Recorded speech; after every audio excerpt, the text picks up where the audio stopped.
right, let's go ahead and kick off. And then as we go, we will see people as usual wander in and out. We typically see each week a couple hundred people come throughout the room over our time. So we will welcome all new folks that come in. So I will go a quick format here. My name is Jacqueline. I am the host of your show tonight. And the show is presented to you by ISA. And we are a consumer insights firm specializing in go-to-market strategies for emerging markets in technology, specifically around categories such as cannabis and Web3. And so I'm excited to be here today and chat with our experts. We're going to be spending the next 6 to 8 weeks on the show talking about the impact of technology on entertainment, which includes everything from music to media to film to fashion to gaming. So we're going to have a really exciting thing. We have lots of giveaways for people who want to hang out for projects that we love and support. And we will have an open opportunity. We are an open stage, which means once we open up for audience participation, you are able to share projects that you love, projects you're working on, ask the speakers anything you would like, join the conversation. Our one request is that we love to hear differing opinions, and that is fabulous. It's great to have a well-rounded view. We just ask that everybody stays respectful of one another. If our emotions get a hold of us, I'll just move you down the audience, and then I'll bring you back up when you're done with your timeout. Okay, so how does that sound to everybody? I need to hear I need some emojis or something. Woo-hoo. There you go. I'll take a hoo-hoo. So to kick us off, I would love to hear, from each of you. How about you tell me just a little bit about yourselves and your, the company you're represented and how you got here. And I'm hoping by the end, I was taking a look and I thought, well, we've got interesting panel tonight, right? So for those of you in the audience that did not know, we're going to hear more about this. But tonight, you're going to hear from the Kevin Bacon of Web3. You are going to hear from a bloody fishball eating NFT. And, casually a Harvard speaker that spoke at Harvard back 4 or 5 years ago on blockchain technology. So as usual, we have a fun cast of characters. And I would love, maybe Barnaby, you kick us off and tell us a little bit about yourself and how you wound up here in this blockchain space. Yo, yeah, thanks, Jacqueline, for inviting me to this show. So my background goes, I'm long in the tooth in tech, almost 30 years. So I've been obsessed with all things e-commerce and since the mid 90s, and that pivoted me naturally over into blockchain. I found out about Bitcoin in 2011. And it's been an interesting ride since then. I pivoted everything I was doing from 2016, rode everything up and down since then, worked on a bunch of different projects, platforms I've built out over this last 5 or 6 years. As you said, ended up speaking at Harvard and Stanford and Davos, co-ran a crypto summit over there. And now the platform I've been building out for the last 18 months is a Web3 music marketplace called Band Royalty, Band NFTs as well. So basically, we've got these two initiatives to reinvent the music industry for the 21st century, because it's actually really archaic and the musicians are getting a raw end of the deal. So I'm just all about that, making a difference. I guess what really inspires me is adoption and figuring out ways that are going to light people's dial and tune them into getting a wallet and onboarding and basically empowering themselves with cryptocurrency and blockchain. And because music is typically the gateway for new technology, if we go back, the only reason we've all got a little computer in our pocket is because of the iPod. And Bitcoin itself, there's an argument to be said that it actually owes some of its background to BitTorrent, which was inspired by Napster. So all of these things from where I stand actually have their genesis out of music. And we're still needing that to really onboard and bring everybody into blockchain and crypto. And I think music might be what lights people's dial, because everybody in the world loves music, but not everybody's completely excited about currencies. So that's one of the reasons why I'm doing this. Oh, so thank you so much for sharing you know what I really like took away are kind of three of my very favorite things. So I think we're very aligned. I heard you talk about disruption, empowerment, and accessibility. And those are all three things for me that like kind of drive me in passion and where I believe that this technology is going to go for us. You talked about this idea of reinventing the space, right? So for me, it's like, let's like disrupt it, right? And the idea of these models, right, around whether it's monetization, fundraising, IP ownership, etc., right? Middlemen, producers, like being able to go direct to market, like all of these things, right, are now enabled through the blockchain. And the age old question for the last 6 months is, how do we onboard, right? And how do we? So thank you so much for sharing. Natalie, how about yourself? Natalie Depends on what day McBurney, it Barnaby is. Natalie. Hey, it's like 108 and California has all the air conditioners, fans, swamp I'm coolers, with you. all. So if you can hear my fan, my bad, but it's the air conditioning ain't air conditioning enough. So, happy to be here with you. Shout out to Derby's, the homie and good people, and my dearest Black Dave. So I've been in crypto for way too long, several years in fact, but I always say that it wasn't until I was around like Black Dave and Trish and a lot of the homies Kaz and Alan Hanna and a lot of those folks back in the early Clubhouse days where I feel like I've matured. Back in 2017, I was hyper involved in like Steemit, which was an early kind of social media platform on the blockchain until Justin's son rugged us, but that's another conversation for another day. Was involved in, like hip hop on the blockchain and some other like groups and organizations, some loosely, some like super tight. But prior to that, I started a which was like a live streaming platform before most people were doing it. We streamed like probably every punk and rock band out of Japan and Asia proper, and Toots and the Maytals and like a whole bunch of other like legacy acts and new folks as well. And we're streaming festivals before most people were doing it. And so we did that. And then I kind of navigated on the outside of the music industry to my liking and bringing artists from Western, Eastern Africa over to the States and touring folks and building cultural networks. Culture Fix was a project I started with my girl Nora, and we were able to kind of build out a robust cultural network from people everywhere from Saudi Arabia to Brazil to Chicago and back again. And we utilize that to amplify arts through the vehicle of social change. And we're able to create things like Den Music Fest, which Nora spearheads with some folks and down in Atlanta, and a lot of other projects as well where we foster collaboration. And so a lot of my work always has been about how do we center creators, artists, musicians, and build collaborative spaces and fund these projects, because a lot of the projects that I put forth, they're not going to get typical funding from the normies. And so I also had live stream Laugh Aid, which was a project with every comedian known to man, from rest in peace Bob Saget, Adam Sandler, and some other folks who that was a mutual aid project we did early on in the mutual aid in the panoramic, as my nephew calls it, aka the pandemic.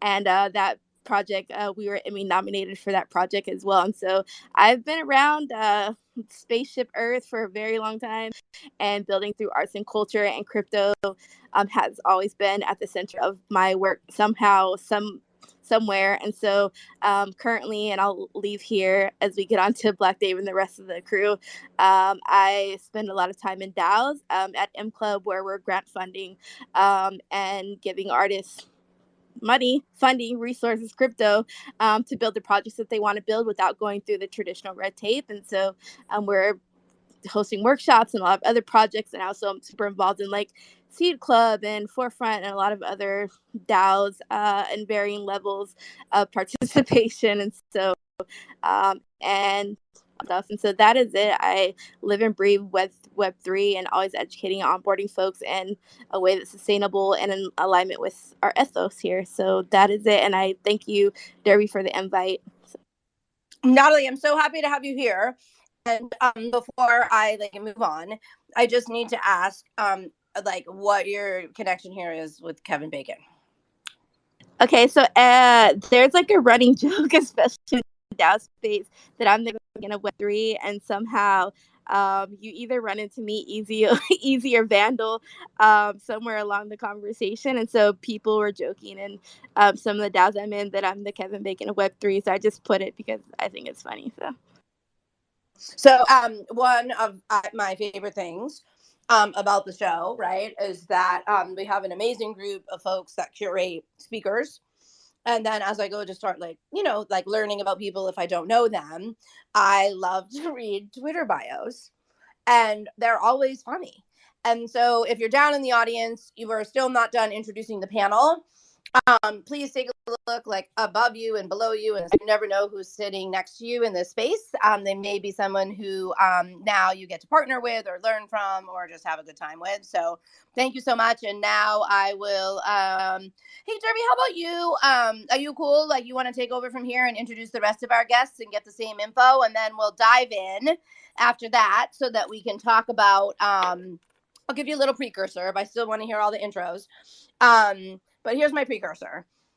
Why blockchain and music, right? Like what is, how do these two things go together? And maybe think about like what types of things does it enable and activate and change?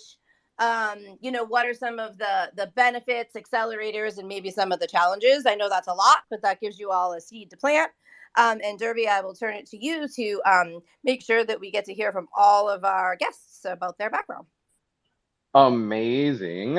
Thank you so much. And Ray and Ulanx, if you want to come up, since I don't know if Marcus is able to make it, but if you want to represent him, that'd be cool. Just request to speak.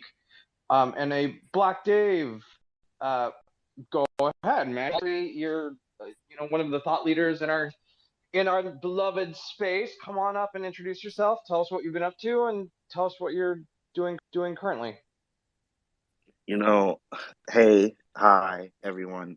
Barnaby had such a great intro. Natalie gave the best Natalie intro I've ever heard Natalie give. And I literally was like, man, I just want to come up here and say I make music and NFTs and then stop talking. But I feel like I should say more than that.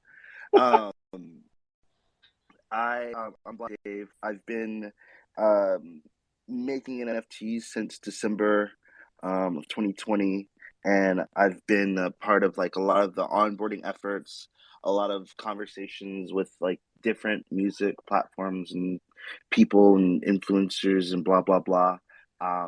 Especially on the music side, I've got around I would say maybe like 200 unique collectors, no like PFP projects or anything like that.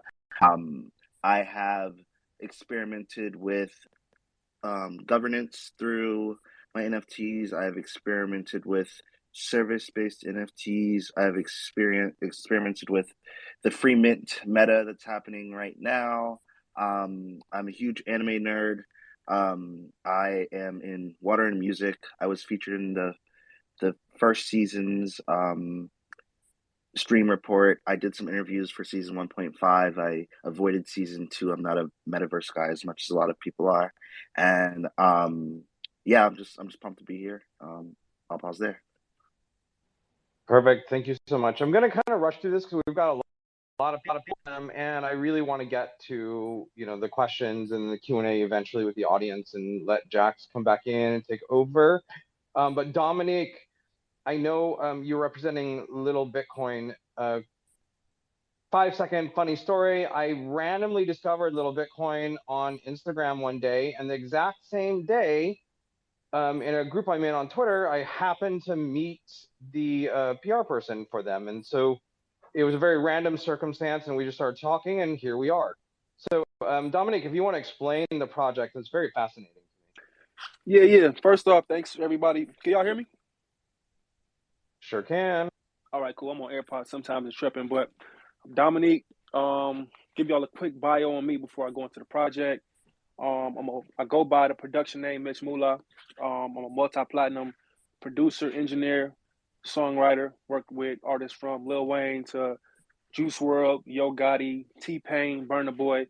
The list goes on. But currently, I'm here in Web3 as the co-founder of Little Bitcoin. So just to give y'all a quick rundown of Lil Bitcoin. Talk about it for 2 days straight.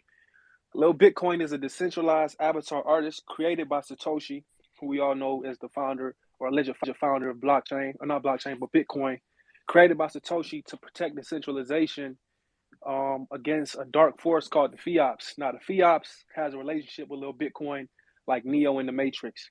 Satoshi is then kidnapped by the FIOPS, and Lil Bitcoin is now on this, mission to find Satoshi and to save decentralization from falling into the wrong hands.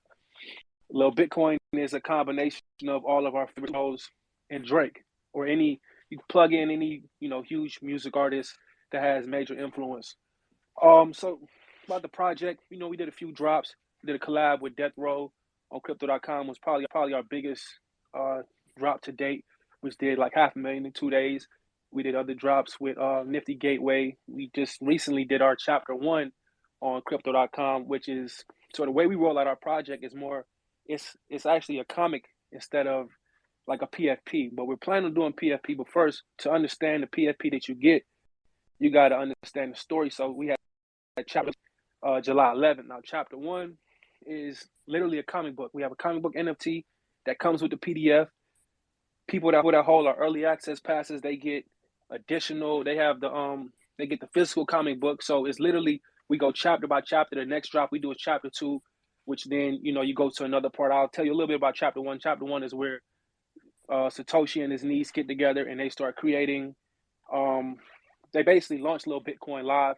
Satoshi then gets kidnapped. Now we waiting for chapter 2. But yeah, not to talk about it. I know we got to go through everybody else and introduce themselves or whatnot. But if you want to know more, follow me, join the Discord, whatever. We can talk about this for days. But thanks for having me and look forward to it. Yes, thank you so much. Before I turn it back over to Jacqueline, Ulanks, if you do want to come up and represent Marcus until he gets here, he is a rock star. It is 8:30 in the morning over in the Philippines, so I guess we'll kind of let it slip. But Jax, if you want to take back over, lead the way. Yeah. So absolutely. So, sort of repositioning, and thank you all for sharing. I'm super excited. One, for all of the expertise that's up here. Also for having a bunch of sort of folks with different perspectives, which is super excellent. And thank you all for sharing that time with us. We do also want to make sure that you get time to talk about anything specifically and share. So if there is a tweet that you would like pinned to the top of the conversation tonight, please let us know. Okay, let's think about the blockchain technology in general. We're talking a lot about blockchain, right? We know that the impact of this technology is powerful across many different industries and categories, consumer groups, etc. Music, of course, being one of them. So when you think about blockchain meets music, talk to us a little bit about what that enables, activates, opens, and how it really is, in my perspective, and please have a different perspective if you would like, turning the music industry just as one upside down, likely in the near future. So tell me what you'd love to hear your perspective around those opportunities, and then we can get into any like challenges and timing and future. How does that sound? Woohoo! So you all can feel free to jump in, and or we can do round robin, but just on mic or raise your hand or whatever, and we'll get going. I'm gonna try my best to be quiet because I want to learn some stuff. So I'm gonna say this first, not to be super talking about money or finding the creator of.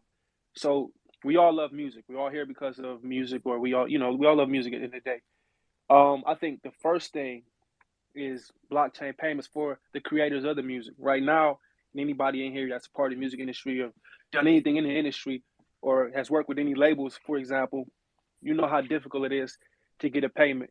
I could put a song out tomorrow with a label, like say I get a song with Drake. The song does 5 billion views. I won't see payment on that until 12 months later, but the label will start to get paid from that instant. So, and put the money back into the hands of the people who create it. And then, another side of that is a lot of bad deals that happen in the industry are because the artist might have a big song, but he's broke for the next 12 months. He doesn't have anything coming in right now. Like, it's hard to plan financial futures based off of the economic structure of the music industry because it's extremely in favor of the labels. So I And I think think that's first, why like a lot of artists, right, end up accepting like shitty contracts yeah, I can because tell you, they I can need tell to you for survive. example. Yeah, I can tell you for example. I had when I first worked with Juice WRLD, I had the song come out, the album came out. Everybody's talking about it, it's amazing. I have labels coming to me offering me money, but then when I sit back, thank God I'm financially stable at that point, 2018. But they're offering me money that sounds good, but if I'm doing the numbers right and I'm basing the trajectory, I'm thinking and I'm seeing, this is I'm set to make this in the next 2 years. If I take this now, I'm signed to you for 6 years. That's not a good turnaround. You know what I'm saying? That's not a good ROI. So yeah, if imagine I have that money in my pocket, I'm not even thinking about those deals. It's not even something. But producers and writers and artists in that position that aren't financially stable, they have to take those deals because they doing this, they living on a couch in LA or couch surfing or whatever they're doing. It's not a fair system it's in the industry right now. Absolutely. So we chat a lot about this. And then going to the opposing side, like away from sort of the consumer side to the brand side of things, this is where some of the corporate brands are starting to freak out because they're like, wait, we don't act like we can't control this, right? Like we can't control top down messaging, top down, and we can't control ownership. Oh, and by the way, it sounds like there might be a way for people to do this without us, right? So there's going to be also, I believe, like an interesting transition in jobs that basically don't even exist anymore. And then it's thinking about how do the let quote the values of the traditional legacy space combined with the enablement of the blockchain technology actually fuel stuff like forward in the most amazing way ever. Curious to hear from anyone else up here on stage. Yeah, thanks. I'd like to jump in after what Dominique was saying. It was really great to talk about the finances because that's a huge part of why we've jumped into the space with band NFTs is to really give artists, musicians a platform where, as far as we know, we're the only ones who've actually launched a multi-track, like a multi-song music NFT. So really giving artists the opportunity to put out a full album. So they have this other option. And yeah, sure, they can still, use all the legacy systems, we could say, like push out their music on Spotify and get the normal royalties. But as we know, like, for every 10 million like a million streams or whatever, like it's pennies, like fractions of getting. So it's not really, they're really in a bind. And if they do some of these 360 deals, while they get artists get a payment up front, and they actually end up often owing all of that back. And I think the incredible thing here is this is actually an education play where all the lovers of music of people around the world, which is billions of people, they don't know. They don't know the economics. These artists that everybody loves, I don't think people know what's actually been going on for actually all these many decades. So I think part of it is actually going to be about the artists opening up and real and telling their fan bases, hey, folks, this is how the music industry runs and this is what we're dealing with. And now that you can listen to music for free across all the different streaming services, it's really taken away that kind of incentive, which is actually affecting the creativity, what's actually being produced, because it's being manufactured to try to fit in with demographics and earnings. So once the general public wakes up to this, then they'll go, whoa, okay, so how can I support you directly? And as far as we can see, the NFTs basically it's on the line on this Twitter space can see anything else that can actually be a new product as an instrument, pardon the pun, for distribution. Then I think NFTs is really it, and the penny just has to drop for the artists once they start realizing the economics behind it. Just like what Dominique was saying, where they can produce these limited edition collectibles and set the pricing and bring those fans in even closer, like for many different functions, with almost like a membership, a way of getting closer. There's so many different things the NFT can do, and I get that that's what makes it a bit confusing. Because it's like, hey, there's so many things you can do with it. But part of it is starting with the education and letting everybody know and pulling them in. And what we've done as well is create an opportunity for the fans to make revenue as well. So that's what's really cool here. What we see is the opportunity for artists to make more money, but then for fans to make it as well. We've never seen that before. I love that. And one of the, as I mentioned, one of the giveaways we have that'll come up on stage later, right, is and we'll talk about a blockchain, a game coming to the blockchain that's all around storytelling and gaming. But it's the same thing of folks spending hours on that, right, creating these experiences, spending money on things, and now we're in an ecosystem where the creators, the artists, the developers, the users, the consumer, you know what I mean? Like everybody is part of that ecosystem, and somehow still everybody is supported, right? Which would seem like maybe we could have figured that out some other time in our history, but I'm just happy we're getting there. So pretty exciting. Cool. Okay, who else? I'll go. I think like stepping away from like the financial side on the technological side, I think there's a lot of streamlining that will happen in the future with music and NFTs, like in specifically. There are a lot of different entities you have to report to in order to collect your money and all these different things, like as a traditional music artist. And I think that um, once we find the method that people will buy into, it'll become a seamless experience and an instant experience. So, like, you know, talking about Spotify and like the quarterly payments, for instance, it's like Spotify stream happens, that stream can hit the blockchain and so can the money at the same time. When they go straight to the artist at the same time. And and so like those types of enablings are where what's going to be really cool for the blockchain as far as music is concerned. I think additionally, um, this isn't something brand new, but I think that tokens, fungible or non-fungible, um, have an opportunity for you to have another lane to quote unquote own your audience. I know, like, you know, we always say that like having your own email list is the way. I know people are now into like the text messaging vibes and stuff like that. And so if you can export those, you always have like access to your audience.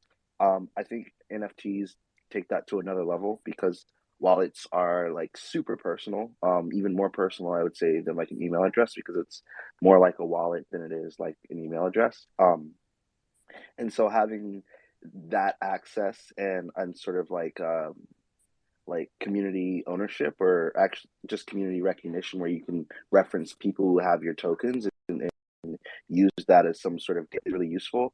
And then the last thing I had is slipping from my mind, and I'm saying this hoping that it comes back, but it doesn't sound like it's going to. So I'll I pause there. love it. Let me so this is my whole life recapped in that one Yeah, statement. been there, done that. So it's yeah, so what I love, right? And I was hoping that the conversation would get here, and we don't have to like dive in now. We have plenty of time. But is the idea around like fandom, fan, experiential, how do these things, right? Like now evolve, and then when we start to think the fan experience, collectibles, access, hyper personalization, right? All of these types of things now become like fairly solvable. I shall pause. I remember. I'm sorry. Do it. The last thing I think that's really special about this tech versus like previous versions of like all the things that I think I and we have been saying because like it's not that these things don't exist like in the form of like Bandcamp or the form of community text or the form of MailChimp or Constant Contact or whatever, but I think that these systems are a lot more open. They're actually be all the code is public, all everything is public, but that allows for people to build things uniquely and permissionlessly. And so like um I don't want to like well I'll give an example of what I did recently. I had a friend, she needed some money. She's an NFT artist. She's an artist but makes NFTs, I should say. And they weren't selling well. So I did a thing where I said if you own her NFT, you get a song of mine for free as an NFT.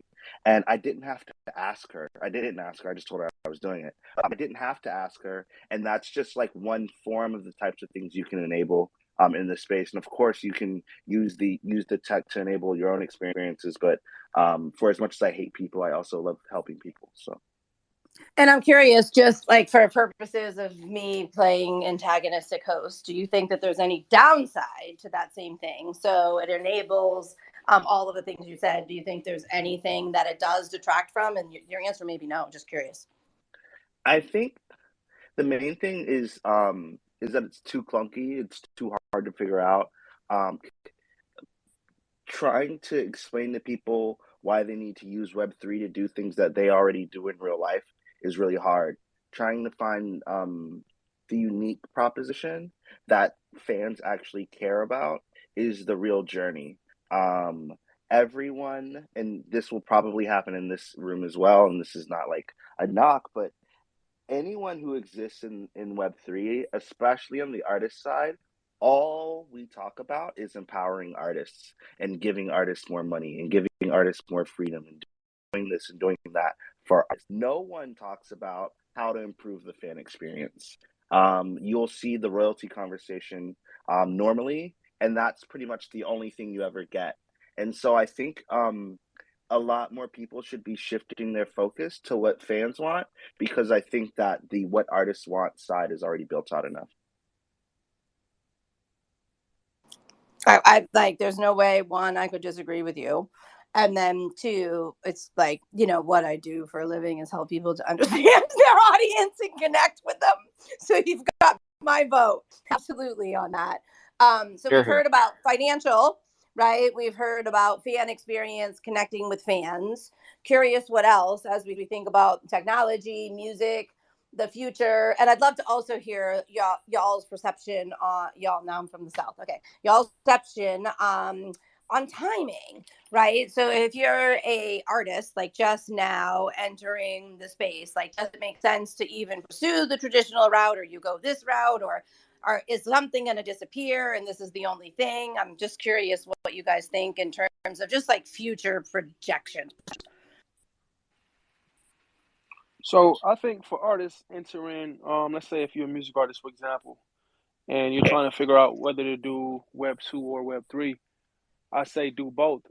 Because just like in Web 2, there's people who like you're gonna meet people on both sides instead of just picking one. When you pick one, now you're lessening your fan base or your fan base potential. There's a lot of dope things in Web 2 that aren't available necessarily in Web 3. You know what I'm saying? And vice versa. So I think as an artist, to really get the most out of your product and your content and do the most for your fans, I think you can operate well. You can operate in both lanes effectively. Are you seeing a resistance, Dominique? Because I know that you like worked with a lot of high profile artists. Like, are you seeing resistance from them, or openness, or they're just like, So tell me, like, yeah. I had this conversation with artists all the time. So it's not resistance at all. I haven't met a single artist that was like, yo, I'm not doing NFTs. I don't trust that NFTs is a scam. I never heard that from them. One, the major thing is a lot of them don't own their own intellectual property. They don't own their image and, likeness. They can't do an NFT without the consent of the label using master recordings. Now, using other things around their brand, each deal is different. You have 360 deals is what everybody hears, but a contract is something that can be made up. I can draw up my own 360 tomorrow. So a lot of it is, them not being able to, like, the artists that are more high profile. And then for the most part, it's just not understanding how they work or how they can be useful or how they can even inject what they're doing in the real world into Web3. So it's a mix of ignorance, not in a derogatory way, but they just don't know and don't have the conversations. For example, we did an NFT mixtape on Rarible. We had Jay Critch featured on one of the songs with Lil Bitcoin, and then the song was also co-produced by Danny Wolf. Neither of them have ever did an NFT or did anything close. That was the first time of them being involved in Web3, and it was something that I was really proud of, because now I'm getting to put my peers and introduce them to this new world where, you can do the same thing you're doing in Web 2, which is dope. You can do it over here, and everything works a little different. You get a more direct relationship with the fans outside of just Instagram. You know what I'm saying? You got Discord. And, I think it's really just the onboarding process. If they're onboarded the right way, that I think, that's something we do a lot is, trying to bring these people over into Web3, because the more people we have operating in our world, Web3, the stronger the community is, the stronger the music community is, the bigger this gets. So it's really just, to answer your question again, it's really just not knowing. Then some of them, they actually can't do NFTs. That's why your favorite artists haven't put out like a Web3 album or anything close to that, they literally can't legally.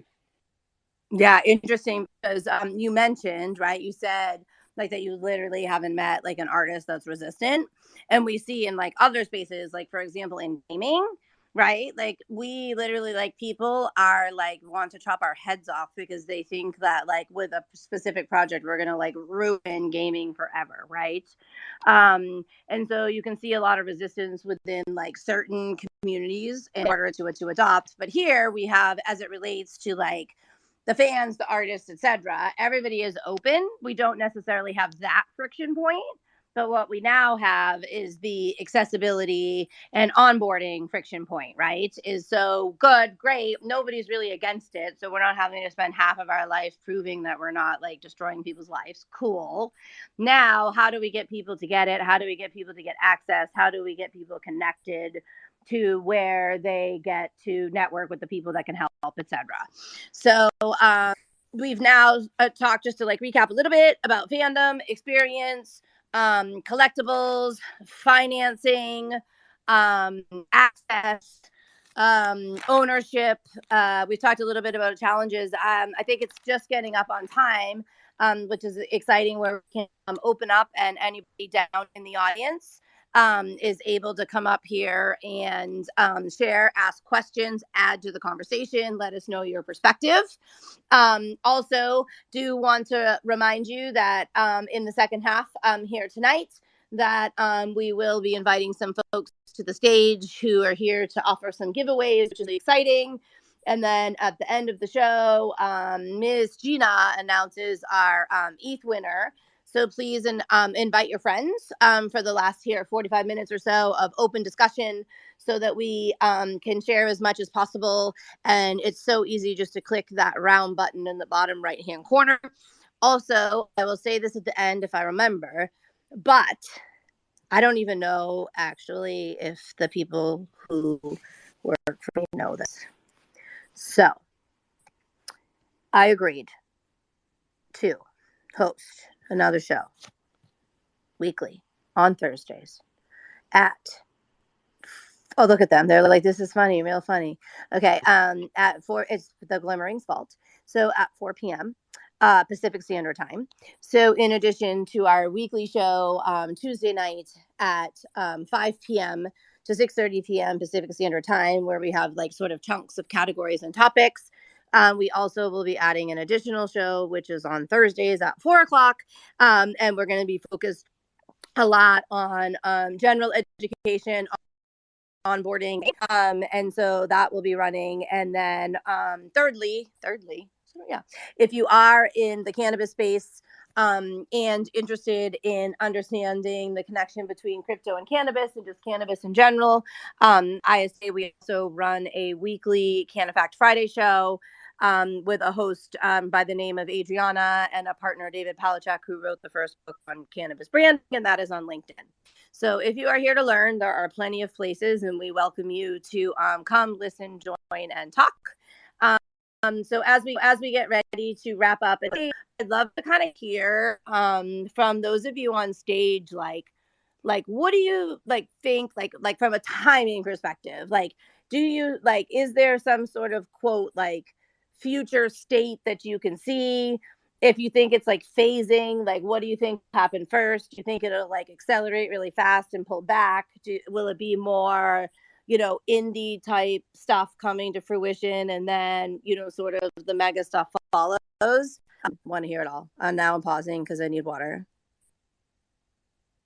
And I feel like this ties into the last question.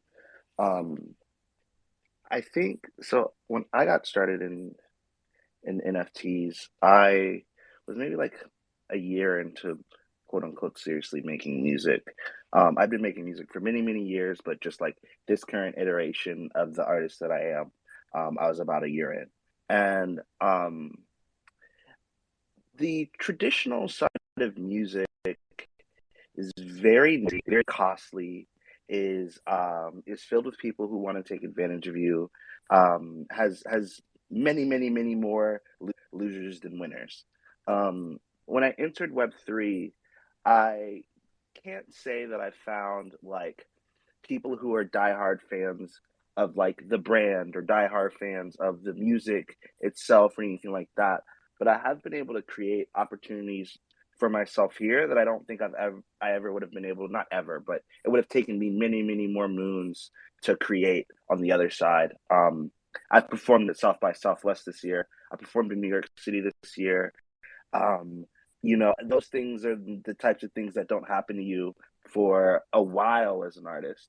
I've been able to make money. The South by set that I did, if you guys are familiar with South by, it notoriously doesn't pay artists. I got paid for my set, and it was more money than I've ever made, even for That my is own events. incredible. Not only do they And not so, pay, they like to make people pay.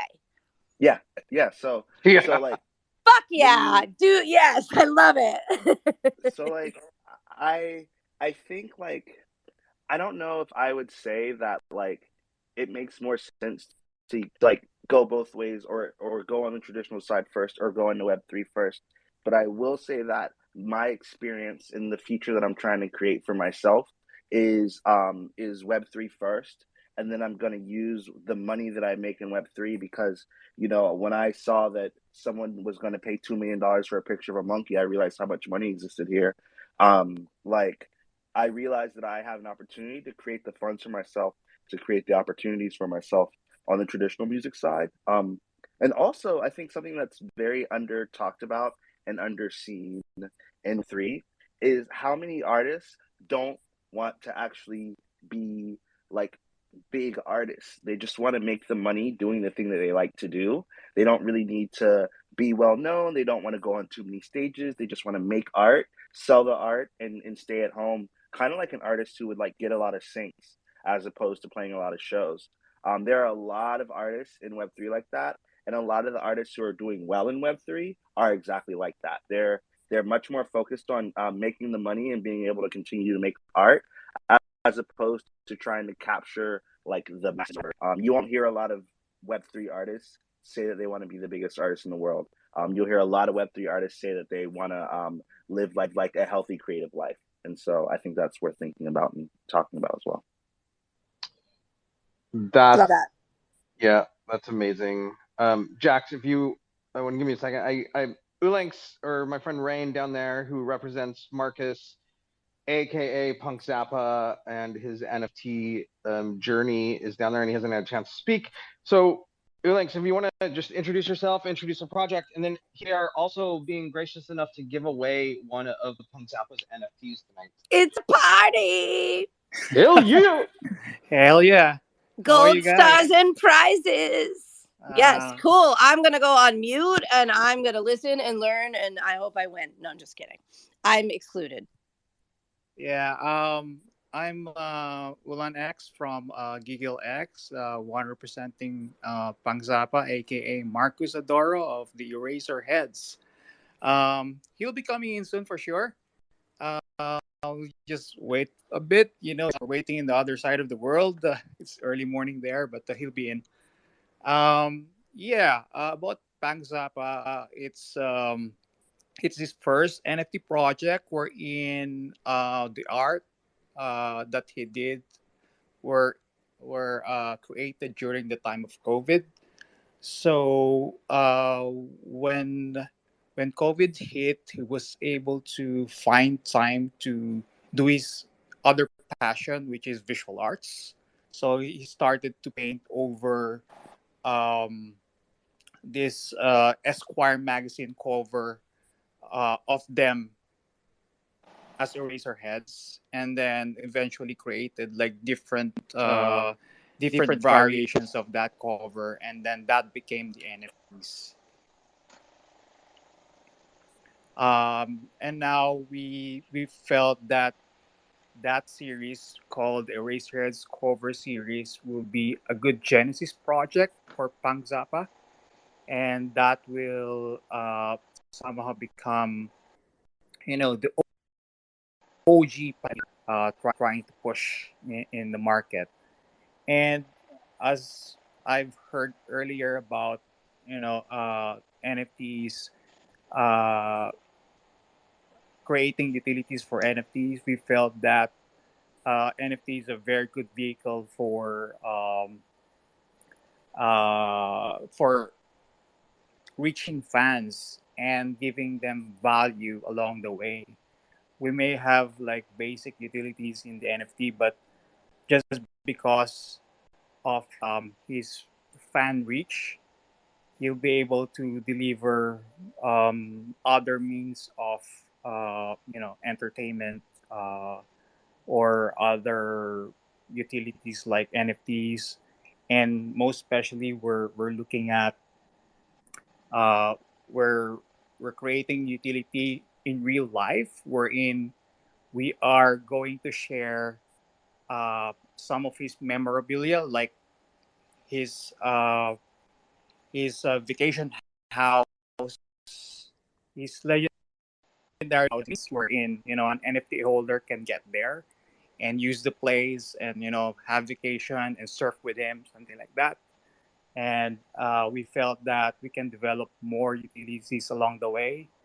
Uh, the good thing about smart contracts is that you can always add utilities. That's the beauty of it. You can always develop. It's never ending. It's like it's forever. You can develop a lot of content using that. And I guess that's the way Marcus can reach more outside his fans,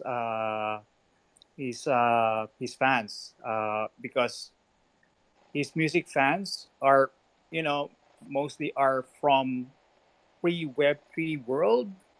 We're in, like, as earlier as discussed earlier, there is always a friction going into Web3 space, and we felt that we can have a creative way of onboarding people into Web3, and we might be able to use this opportunity to do that. Amen. Here, here. Like that transition from Web 2 to Web 3 is an interesting journey. I look forward to watching. Um, and I Good see morning. that Marcus actually came And in. Marcus is Marcus, here. yay! Yeah, yeah. I came from a very uh far place. Mind. Good morning. Good morning. Good Thank morning. you for jumping on. I knew that there was nothing you'd rather do first thing in the morning than hang out with us, right? Yeah, of course. So We've been I just waiting for you while you were resting, dreaming, counting goats. We've been waiting for you to wake up. We're here I for just you. yeah, I just remember that back in the day around 99 maybe, or we we were some of the first to ever have an internet connection, because local providers gifted us, like because we were like kind of busy band and quite out there then. We were actually the first Filipinos to have internet for free, like unlimited. Maybe they were monitoring what we're doing, but yeah, I remember that. So yeah, the Eraserheads actually are the first to have experience the World Wide Web here in the Philippines. I just want to say. And we were talking earlier, like a lot about like Web3 and blockchain and Uh some huh. of the opportunities it unlocks for the industry as a whole. Did you have Hmm. anything you wanted to share with us about what you think the benefits are as we move forward? Well, for me, it's more than entertainment. It's something like I saw in the movie. Like you can build your own space out there, and you can have these cool uh things that you can, like, maybe decorate your house. That's how I see my NFTs, like, or you can uh, f- uh, at the present, you can have the bragging rights that you own this thing or something. Yeah, the bragging rights, right? Like that. I mean, but that's like a thing. It's like it is fabulous. I'm so happy that you were able to join us while we were still here live, and I know we have a couple of people that may be joining us up on stage. So let me bring a couple folks up, and then meanwhile, it's open stage up here. So all of you, I know some of you as speakers had never met before. Maybe you guys want to ask each other a question or riff off something, and I'm going to start bringing some folks up to share. And then, as you guys heard, we have added another NFT giveaway, so we're going to have fun. And now I'm going to do a little shuffle. No, Quara, Well, I've seen you came up. You're wanting to ask a question. Please come on stage, sir. Thank you. Um, thanks, guys, for having me here. I mean, I have a question which has been burning since I was hearing the discussion, right?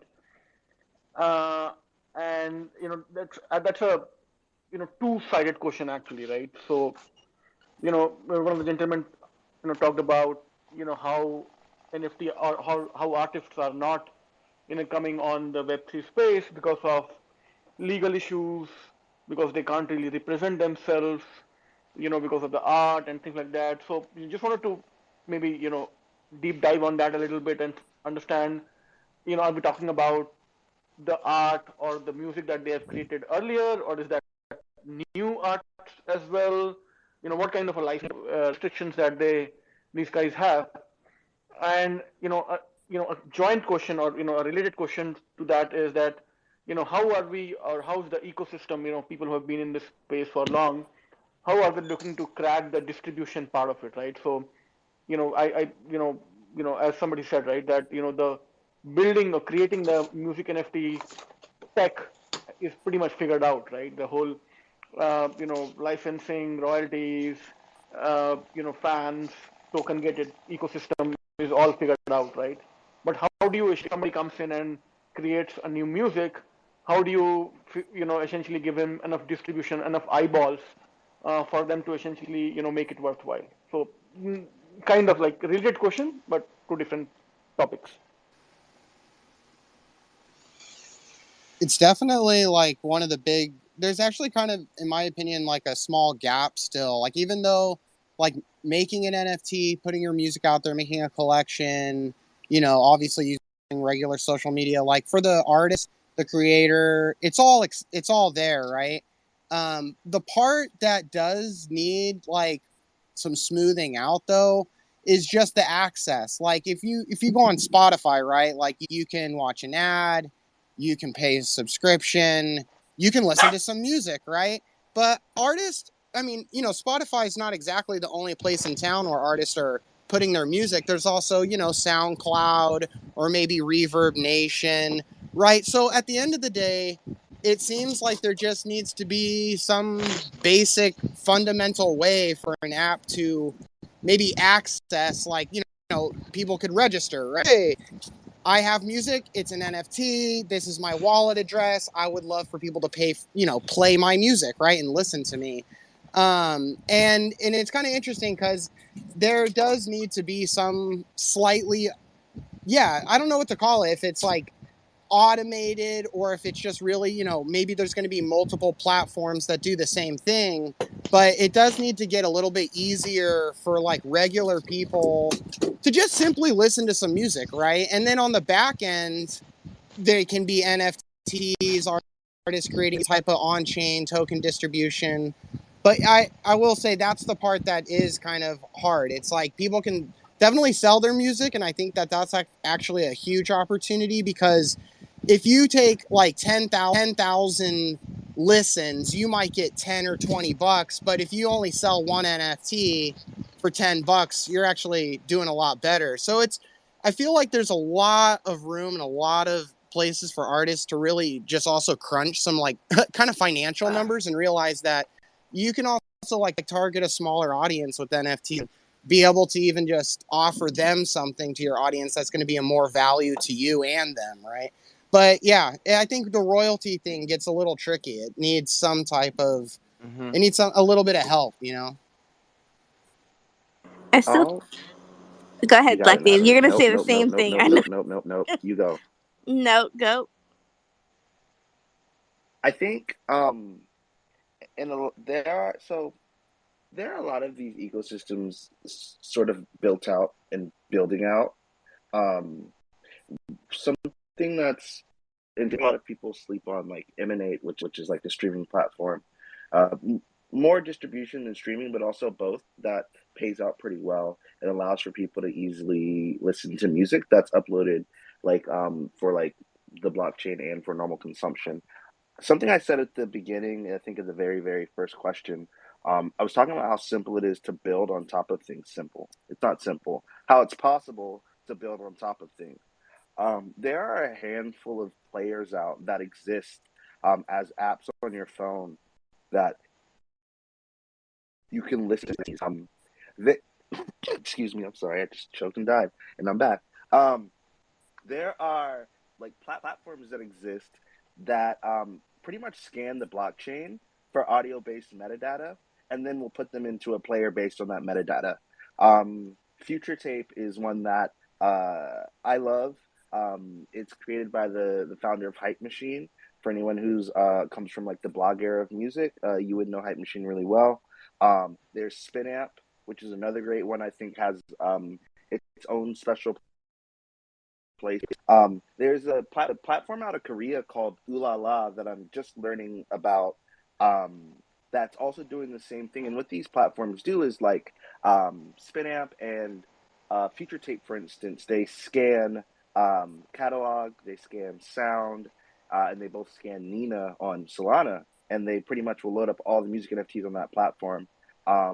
There are I know on Future Tape, if you have the golden egg, it shows like the music with the gold background, and there's all they're working on implementing that I think are on the way. And then on the licensing side, we've had a platform pop up recently on Algorand called Dequency, Dequency,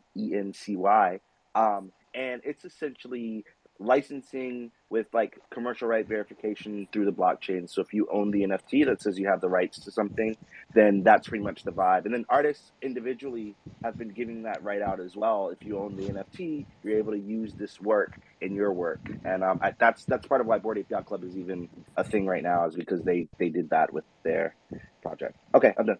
Thank you. I would also add to Emanate this transparency. I used to work there. I don't anymore. There's like Tamago on Near, and they pay in bounty now, but they'll pay probably up to allegedly up to 65 cents per stream on that uh, Shit. ecosystem. And so there's other streaming kind of sites coming up, but I also for me, like I'm not necessarily banking on those, at least the artists that I'm in community with. But there's so many other platforms. If you look on my pin tweet, I've had that Black Day article on there for like hella long, but I'm gonna keep it there, probably for the rest of my that there's a map by Mighty 33, and it's so wildly humongous that he's literally in real time mapping everything that's happening in the music NFT space. Like, what are the new platforms popping up? Who's working on royalties? Who's working on this? And like, who's doing that? And like, he's building this whole entire like resource bank of things. And if you look at it, it actually gives me a headache sometimes when I look at it because it's so big. But we only see your screen right now and don't move it up or down. Like, you're seeing like maybe 12 people, right? But if you move the screen down, like you're seeing a whole other group of people. If you kind of look around Twitter, you're seeing more people. If you click on this and click on that, you're seeing more people. But in the music NFT space, some people, at least in my opinion, they only see like their viewpoint of like what's actually happening in space could be very myopic depending on what communities they roll in. But there's so much stuff popping out of Brazil, and Korea is like booming right now. There's stuff popping up in like Eastern Africa and Kenya and Uganda and like all these other places but we only see. And so like it behooves all of us to kind of maneuver around, and we'll see like, yo, there's this space is very modular. You can build a top build on top of like selling NFTs. That's only one opportunity. There's millions of other opportunities. Like you can do metaverse events, which I do a lot. And so there's people like Vandal who's doing a weekly series of music events. There are people that are setting up like music installations in crypto voxels or Decentraland, or doing festivals themselves, or doing a hybrid of events like Refraction DAO. And so there's also the DAO space where you can get funding from for your crazy ass projects. And there's this and that. And I can go on and on. And we see opportunity here as selling music NFTs, which I think is great. However, I want people to take advantage of like the full scale of things that are happening in this space in Web3, and build upon like whatever feels good to you, like do that thing. But I also want people to know that like there's so many revenue streams that you can kind of take advantage of in the space, but we only see like probably a very myopic pinhole view of like what's happening based on our own experiences. And so that is it. Yeah, that's amazing. I think that changes my point of what a music NFT is completely. I mean, that's completely different, right? To what to say. So I think just last question to and then I'll give the mic to others. So my understanding is largely people are focusing right now on building music NFTs, creating a fan base who wants to listen and probably do music NFTs for smaller use cases.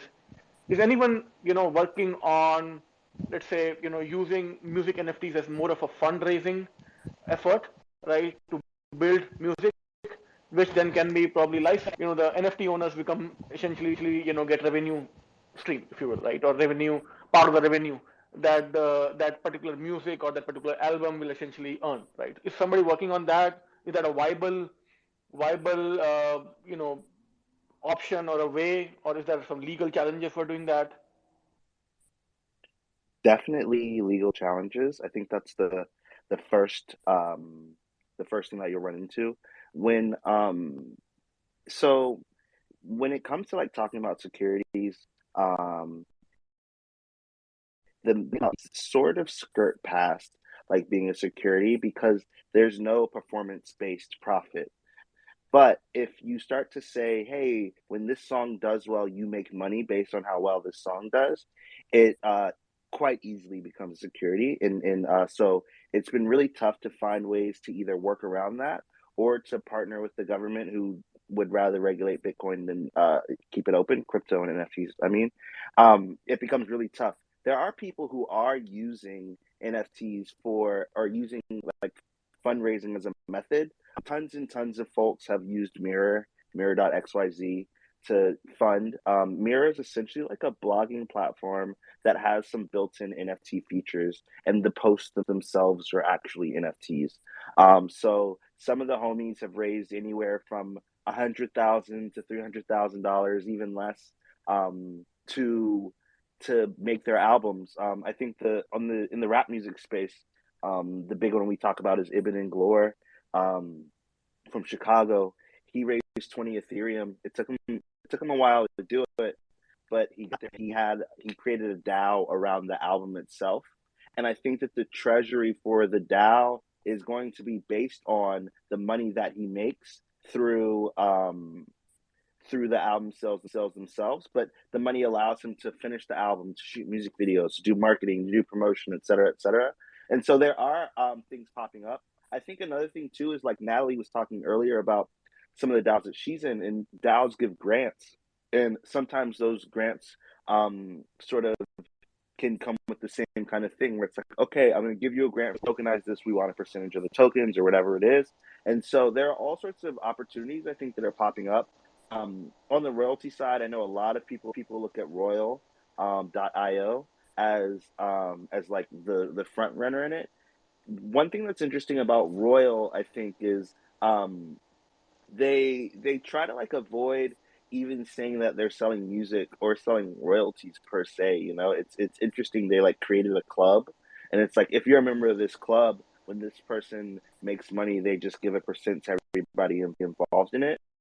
It's I don't know how the are deep enough and the lawyers are good enough. So it's really interesting. Yeah, they love that part, right? The pockets are deep enough.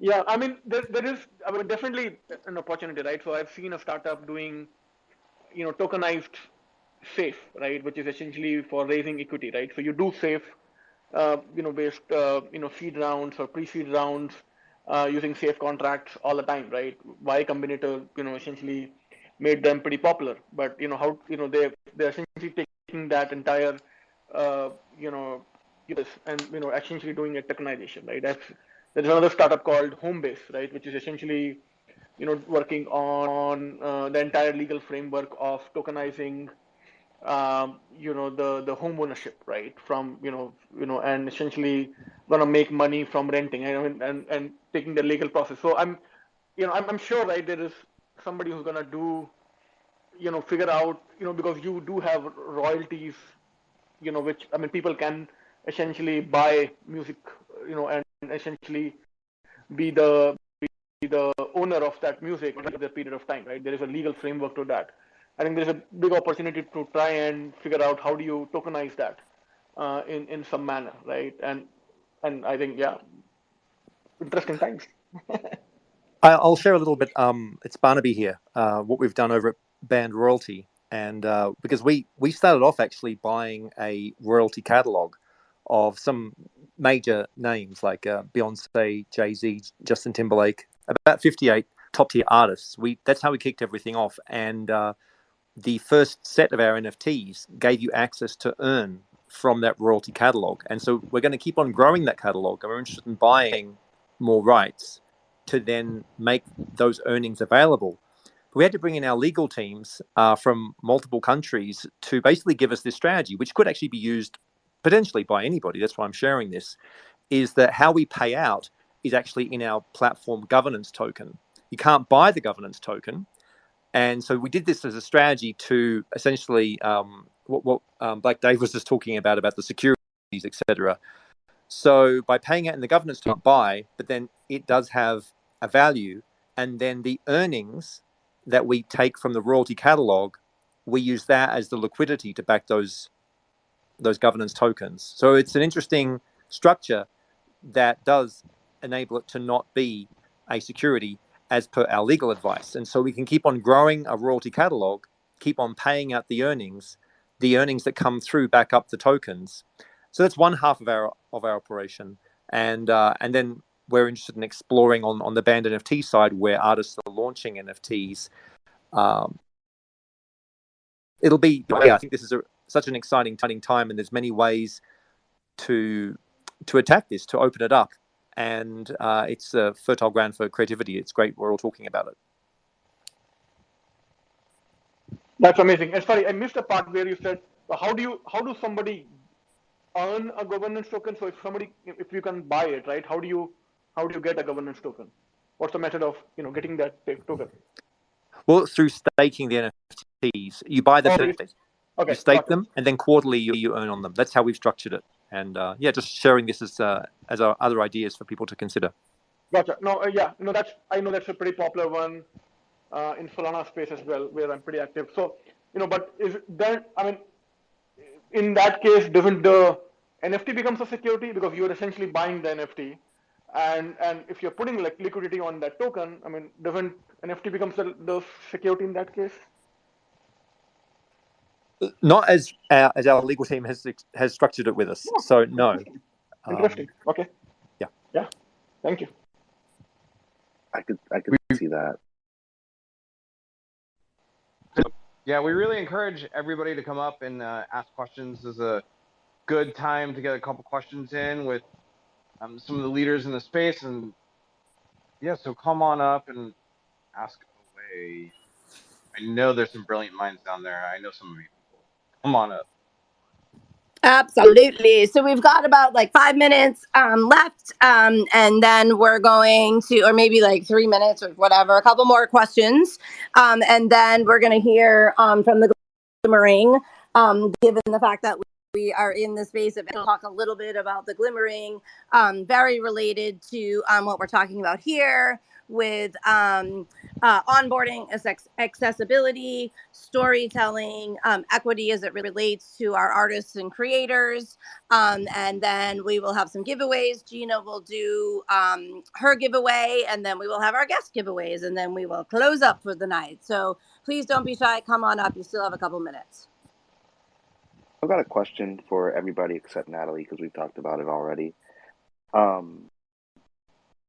What does the future of labels look like in Web3? Not necessarily labels that exist now, but how do you think labels are going to be built in Web3 in the future or in the present, whatever? Well, I'll jump in first. Like Dave, thanks for that's a good question. We're already partnering with some labels, admittedly smaller ones. Well, I mean, our first one has got over 1,200 artists, and he works really collaboratively with them. He's Rob from Humag, and he's basically just cutting really good deals with his. They're getting the bulk of the revenue. He does have the rights through how he signed them on to essentially distribute their music, but because he's so fair and generous, they're delighted to be working with him and onboarding their music over on Band NFTs. So I think that the future for labels is to be generous and to be making the text simple and smooth, and the onboarding for the artists, and then giving them the instructions on how to light up their fan base. Because we're finding the artists, they don't really know what to do. So having him handhold with their NFT launches, I think that's how I see it. It's more of an educational partner as well as a technology partner. I'm with it. I've been thinking a lot about like a lot of people really focus on like all the bad things labels do, but labels actually do things for artists as well. Like there's a reason they get famous, or they succeed or they don't or whatever. And so I think a lot about like DAOs forming that may not be labels, but maybe labels that offer label services or offer creative services or management services or whatever. Natalie's, for instance, in a marketing DAO, right? And if I were to create a label DAO, then I could do something DAO to DAO with MDAO. And that would be like sort of the way that a label would work and say, hey, we have relationships with DAOs, like the same way that labels have relationships with marketing agencies.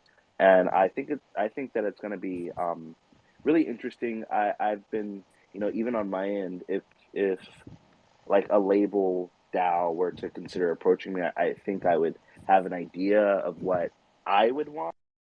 Um, like, you to work with me on creating this project, but maybe giving a percentage of primary sales and no secondary sales or something like that. I think one of the things about the music industry that we all hate is sort of that in perpetuity royalty thing that we have to kick out, and that's such a large percent.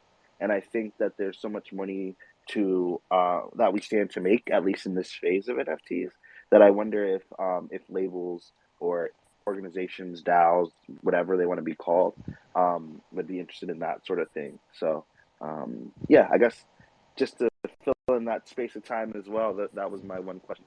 I wish a little Bitcoin was still up here just to hear like from another artist perspective. But how about you, Punk Zap? Would you be interested in signing with a Web3 label? Uh, sure. It's interesting, and I still can't wrap my head around the concept for now. Because it's so new, and the old model is that depending on who, uh, the record company actually just throws you a bone, so to speak. Oh, maybe he needs a check. Give you a little. So yeah, I think it's like someone said, it's a very exciting time we're living in now. So I think that's a new business model that's good to explore. You know. Absolutely. So thank you so much. Oh, wait, we've got another hand. Go ahead. I think to add about the Web3 record labels is that I think what's important is it's about the intellectual property and royalties. I think Web3 will answer all those issues in the old model. Uh-huh. That's what I feel. Especially royalties were in, it's hard to trace the royalty payments from the old model. Sometimes it can, That's right. piracy and all things like that. But I believe the Web3 will be able um, to answer all that. I mean, it can fix all that. Because of the blockchain, you mean? Yes, Or it's another completely new model also. the smart contracts, the NFTs. If the royalty is in the smart contract, then it will really give the creator, the musician, uh, the revenue that they should get out of their creation. Okay. Awesome. Thank you so much, everybody. I do want to remind the audience a couple things, and I'm going to turn it over. If you enjoyed hearing from our speakers today, or anyone up on stage, please go ahead. If you would like to be nostalgic as it relates to American television history, please go ahead and take a look up, down, and to each side like you're in the Brady Bunch, because you may just find someone to the side of you that you have a fit with following. Now we're going to hear a little bit in closing out from the Glimmering and about the project, and also I think we have a giveaway. And I'm going to turn it over now to Derby One. So we've got two Glimmering giveaways, giveaway, ISA giveaway. And just in hot off the presses, another member of our audience would like to give away another NFT that he worked for. He's one of my regulars. He comes into a lot of my Twitter spaces, and he's a big fan also of Mr. Marcus up there. So Kyle, let's just start it off. Kyle, if you want to, well, actually, when you come up, I'll call on you to come give it away. Rain, did you want to, however what your method is, going to go choose a winner, and when you're ready, just raise your hand and I'll let you speak. Kyle, I'm bringing you up. Get away now. And Kyle, as soon as you connect, just go ahead and choose your winner, and then just raise your hand and I'll call you up. But the Glimmering, if you want to come up and let's do your giveaway, sir. All right, thank you guys, and thank you everyone tonight for sharing all these amazing insights. It's been awesome learning more about. Oh, you're breaking up. You're in the Matrix. Maggie's in the Matrix. Oh no, can It's you hear me? okay. I got you, Maggie. Try again. No. Okay, I'm gonna give it a shot. Ready? So, who you are partially only a little hearing from is Maggie. Maggie is head of marketing and project that is produced by Gripner. The first campaign, Gripner, is a 5E protocol onboarding TTRPG games onto the blockchain. The first campaign is called The Glimmering. The Glimmering is a quote D&D world. The team is made up of artists, storytellers, designers, with very strong legacy in all of these spaces. And recently, the Genesis collection is going to drop in just about 6 to 8 weeks. And recently, or last week, there was an escape from the future world of the Glimmering and the bastard baboons got loose, and they attacked the blockchain, and then we had a free mint that was so fun and sold out or minted out in just a couple of days. And those bastard baboons will actually have utility and use as we move forward in the game, as well as etc. And what Maggie was going to say is she's giving one away. And so we can't hear Maggie. So what we're going to do is we're going to have Gina, who's going to help me and Maggie. So let's bring Gina up. Let's get Gina up here. So Gina's going to come up here, and then Gina's going to help us do a couple of things. So one is she's going to help us do a random selection for the Bastard Baboon NFT. She will Bastard do the baboon. she will do the random selection for the $100 in ETH giveaway, and we will I guess you could do a third random select for the person for the VIP list, Gina, and then we'll have to follow up with what it is they need to do for that, because that part I don't know. How does that sound? That sounds great. Give me just 1 second. Yeah, of course. While we're waiting on that, Kyle, do you happen to be? Are you ready?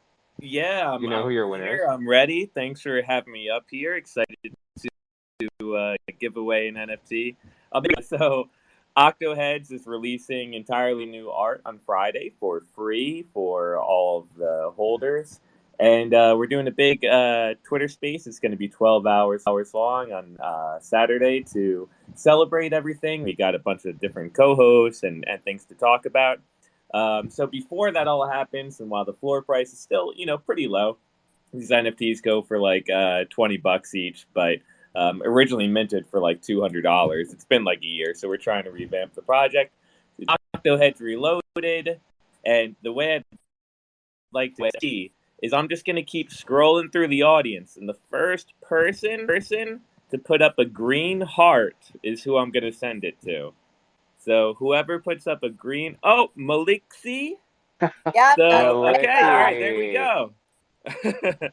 Okay, perfect. So I got your name down. I'll message you. Just make sure I get your okay, so Maliksi Zaragoza. I'm already following you. That's perfect. Okay, so I'll get your address and send you over that NFT later. Thanks, everyone. Awesome.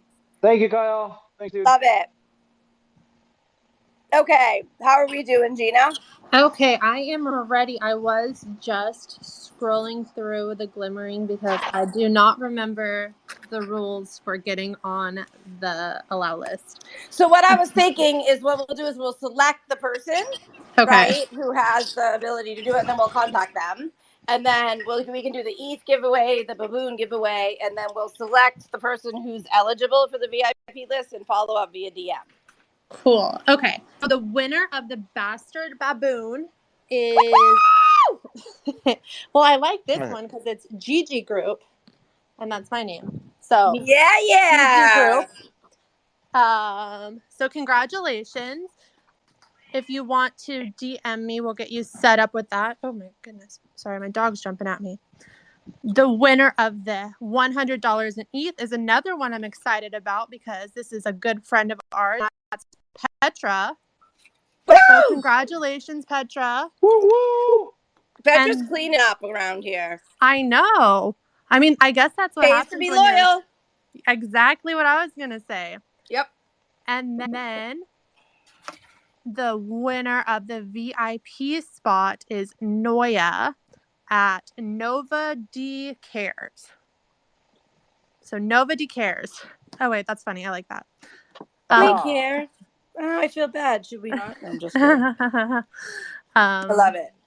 All right. So if you guys want to DM me, you set up with all that. Congratulations. Woohoo!